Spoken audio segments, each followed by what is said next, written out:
Mr. Vice President, you suggested you would support new shutdowns if scientists recommended it. What do you say to Americans who are fearful that the cost of shutdowns, the impact on the economy, the higher rates of hunger, depression, domestic and substance abuse outweighs the risk of exposure to the virus? What I would say is I'm going to shut down the virus, not the country.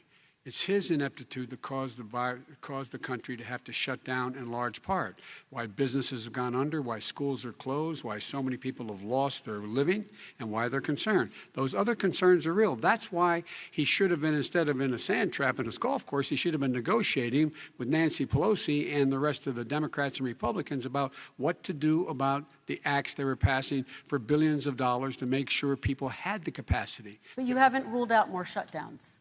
Well, no, I'm not shutting down the name, but there are, look, you need standards. The standard is if you have a reproduction rate in a community that's above a certain level, everybody says, slow up, more social distancing, do not open bars and do not open gymnasiums, do not open until you get this under control, under more control.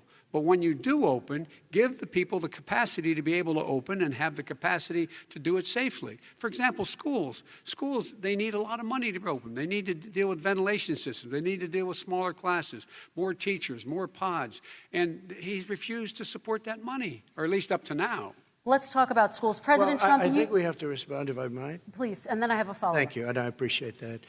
Look, all he does is talk about shutdowns, but forget about him. His Democrat governors, Cuomo in New York, you look at what's going on in California, you look at Pennsylvania, North Carolina, Democrats all, they're shut down so tight, and they're dying. They're dying. And he supports all these people. All he talks about is shutdowns. No, we're not going to shut down, and we have to open our schools. And it's like, as an example, I have a young son. He also tested positive. By the time I spoke to the doctor the second time, he was fine. It just went away. Young people, I guess it's their immune system.